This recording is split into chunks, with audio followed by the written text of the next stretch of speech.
Ora, então vamos agora falar sobre restrições de integridade na nossa base de dados.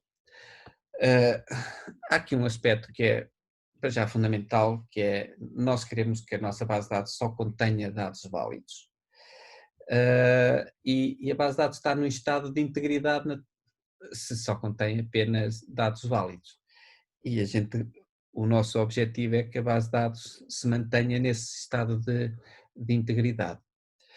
Ora, quando estamos a desenhar o modelo entidade de relacionamento, nós conseguimos colocar logo no desenho, portanto por desenho, by design, um conjunto de restrições de integridade que vão fazer com que um conjunto de erros não sejam introduzidos.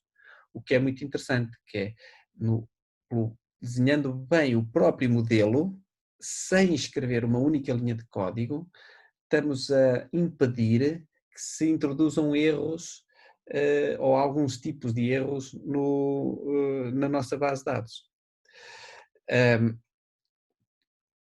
Portanto, como é que nós vamos conseguir fazer isso? Ok, nós conseguimos fazer isso colocando algumas restrições de integridade na base de dados e vamos ver quais são. Ora, vamos olhar aqui para este exemplo em que temos aqui vários problemas.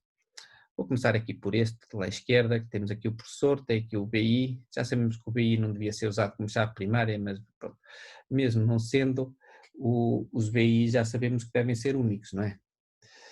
Mas aqui faz conta que o BI é chave primária. Então temos aqui dois professores com o mesmo BI. Ora, isto aqui já sabemos que não pode estar correto, não é? Sabemos que duas pessoas diferentes não podem ter o mesmo número de BI. Portanto, isto nunca podia acontecer. E vocês já sabem que isto nunca vai acontecer. Porquê? Porque se nós pusermos o BI como sendo chave primária, já vimos que não devemos fazer isso por causa da privacidade, mas nós pusermos o BI como chave primária, a própria base de dados não deixa que se coloquem dois valores de BI iguais. Mais uma vez, sem nós escrevermos uma linha de código, só pelo facto de dizermos o BI é uma chave primária. Ok, temos aqui uma outra situação do nome do professor, ficou por preencher. Ora, se nós queremos que na tabela dos professores tenham lá os nomes dos professores, como é óbvio, não podemos deixar que um professor fique sem o nome preenchido. E já sabemos, se a gente disser que este campo é not null, nós podemos logo no desenho da base de dados impedir também este erro. Agora temos aqui outras situações de datas erradas. Aliás, e até vou falar de uma que nem está aqui. Vou começar por essa. Se nós definirmos como o campo da data de nascimento um tipo de dados do tipo date, então não se conseguem introduzir datas do tipo, hoje é 32 de outubro de 2020. Estão a perceber? O próprio tipo de dados impede a introdução de datas erradas. Se em vez de ter sido assim, se fosse um campo numérico ou um campo de texto, não se fazia essa validação. Outra situação são estas que aqui estão, que é uma data demasiado grande ou uma data de um ano demasiado pequeno. Que nós já podemos dizer, ok, é do tipo data, mas mesmo assim essa data só pode ser superior a não sei quanto ou inferior a não sei quanto. Está bem? E nós também conseguimos definir isso na base de dados. O mesmo se passa aqui com o salário. O salário há de ser numérico, até tem uma parte inteira e decimal, mas problemas é que aqui temos. Por exemplo, o salário negativo. Ora, menos 900 é numérico. Portanto, deveria poder estar aqui. Não, apesar de ser numérico, nós podemos dizer, não, não, é numérico, mas o salário tem que ser superior a zero, não pode ser negativo. Assim como também podemos dizer que o salário não pode ser um valor demasiado grande. Podemos limitar o valor máximo. Portanto, existe aqui um conjunto de erros que se poderiam introduzir na base de dados e que nós conseguimos impedir que sejam introduzidos só pelo facto de estarmos a definir um bom modelo entidade de relacionamento e umas boas restrições, sem fazer código. Pronto, e as restrições de integridade, de facto, são estas regras e condições que nós vamos definir e que definem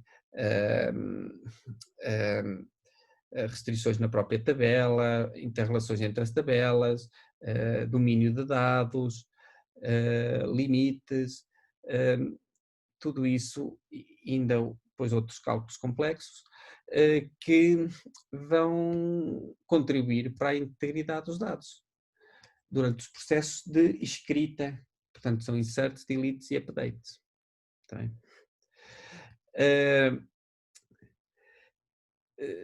Já agora, isto é que tenho aqui este texto por causa das transações, quando uma restrição de integridade é violada, é anulado só esse comando, não é anulada toda a transação, está bem? É só o statement em causa.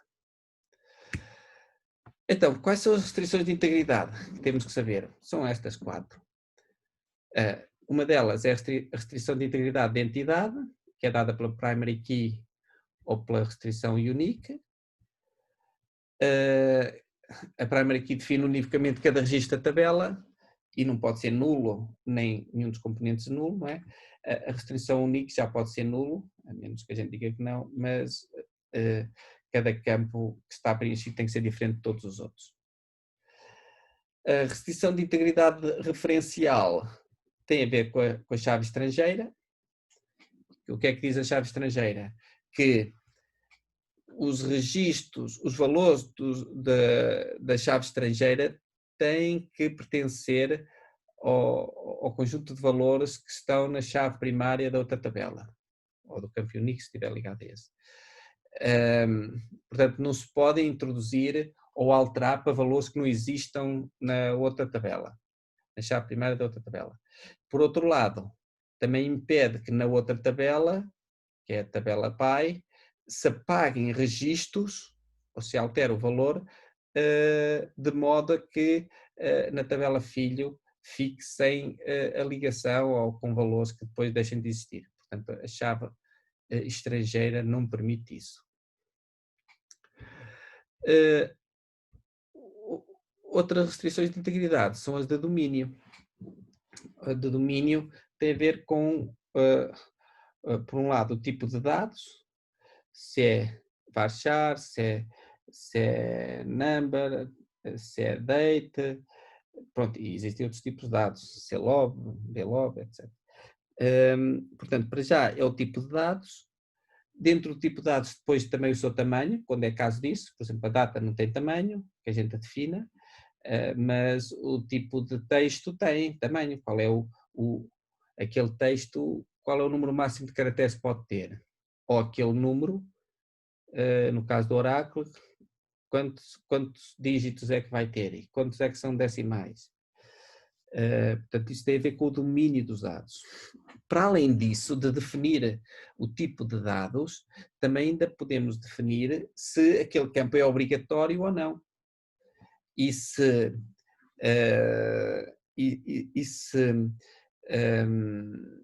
ainda podemos restringir mais, que é, por exemplo, no campo numérico, que condições é que tem que verificar? Já sei que é numérico, já sei que tem aquele tamanho, mas ainda posso restringir mais os números usando as restrições do tipo check, que eu vou falar aqui com um bocadinho mais de detalhe daqui a bocado, porque em princípio as outras vocês já conhecem e não têm grandes dúvidas. Esta do tipo check é que o not não há problemas e o unique também não creio que haja. O check é que normalmente é mais crítico, está bem? Ok, então temos estes três tipos de restrições de integridade, que é entidade, referencial e domínio. Tudo isto a gente consegue colocar no nosso modelo entidade de relacionamento. Depois também podemos ter situações que não são respondidas por isso e que a gente coloca aqui nas regras complexas de negócio. Ou seja, são outras restrições que não conseguem ser garantidas pelas outras três. Eu dou-vos um exemplo típico, que é o da fatura e dos produtos, não é? A questão de, por exemplo, esta. Se eu vendo um produto, eu tenho que descontar o valor que tenho em estoque, dependendo da quantidade de produto que vendi. Ora, isso é uma restrição que tem a ver com o modelo de negócio que nós estamos aqui a modelar e que não conseguimos garantir com as outras três. E então para conseguir garantir isso, temos que ter código escrito em Stored Procedures, ou procedimentos da base de dados, ou funções, ou triggers. Normalmente, muitas destas resultam também de desnormalizações, está bem? E, portanto, reparem, eu vou querer que também vocês façam código, e, portanto, resultando de desnormalizações, vocês podem também desenvolver o código que garanta estas regras complexas de negócio. Pronto, estas são as restrições de integridade, portanto, ao fim e ao cabo, tem a ver com o domínio, depois primary key, foreign key, usando o check, unique e o not null. Portanto, já falámos de cada uma delas. Já agora, só para dizer uma coisa que parece óbvia, que a primary key tem um nível de ação sobre a tabela toda, ou seja, sempre que eu insiro um valor na chave primária, a base de dados vai ter que verificar todos os outros registros, assim como um campo que seja unique, está bem? Como é que isto é feito? Já agora, para que isto seja rápido, a base de dados para a primary key ou para o unique cria automaticamente um índice. Tá bem? E é por isso que depois essa pesquisa fica rápida. Porque reparem que numa tabela, mesmo com milhares de registros, se eu vou introduzir um novo, ele vai ter que pesquisar nesses milhares de registros que já lá estão, se aquele valor já lá existe ou não, antes de deixar inserir, está bem? E